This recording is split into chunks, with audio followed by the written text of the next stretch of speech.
Assalomu alaykum muhtaram yurtdoshlar, efirda yangiliklar dasturi. Mamlakatimizda ilk bor prezident sovrini uchun o'tkazilgan Yangi O'zbekiston bunyodkorlari kasbiy mahorat milliy tanlovida malakali kadrlar va o'z kasbining mohir ustalari saralab olindi. Bu shunchaki navbatdagi bellashuv emas, kasbiy ta'lim tizimidagi islohotlarning amaliy ko'zgusi bo'ldi. Ma'lumot uchun mazkur tanlov g'oliblari World Skills xalqaro musobaqasida qatnashish imkonini qo'lga kiritdi. Xalqaro musobaqada g'olib bo'lgan ishtirokchiga esa 1 milliard 30 million so'm yutuq belgilangan. Batafsil dasturimizning dastlabki lavhasida so'z yuritiladi.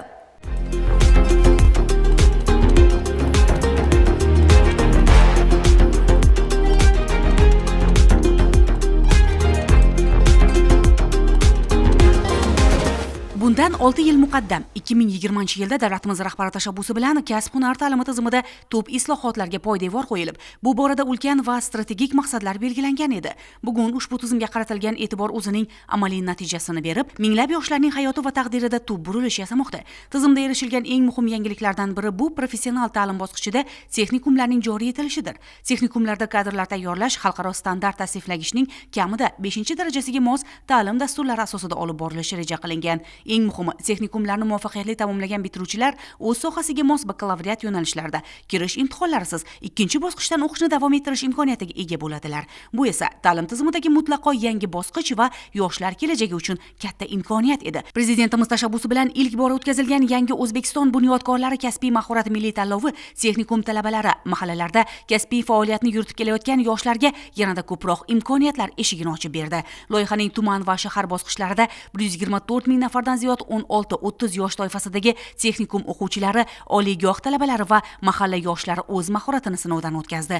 Qolaversa 22 ming nafar bitiruvchining bandligi va ta'lim olishi uchun aniq yo'l ochilgani ushbu tashabbusning qanchalik hayotiy va qamrovli ekanini ko'rsatadi. Mazkur tanlovda viloyatimizdan 10.671 nafar yosh dastlabki bosqichda ishtirok etish istagini bildirgan. Shundan 5 nafari respublika bosqichida g'olib va sovrindorlar qatoridan o'rin egalladi. Shu yoshlardan biri Qo'shko'pir tumanida avtomobillarga texnik xizmat ko'rsatish sohasida faoliyat yuritayotgan Azizbek Ro'zmetovdir. Azizbek texnik uskunalar bilan ishlash ko'nikmasini mukammal egallab, o'z yo'nalishida mamlakatning eng kuchli mutaxassislaridan biri ekanini amalda isbotladi.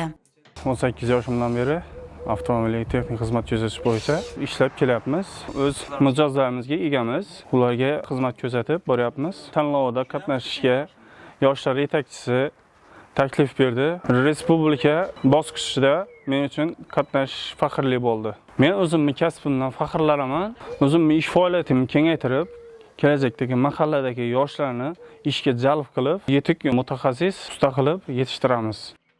Azizbek uchun yosh tadbirkorlarni qo'llab-quvvatlash maqsadidagi imtiyozli kredit ajratilgan. Shu asosda o'z faoliyatini kengaytirib, yangi texnik uskunalar va xizmat turlarini joriy qilgan. Tabiiyki, mijoz soni ortib, daromad ko'paygan. Mazkur tizimdan ko'zlangan maqsad ham shu edi aslida.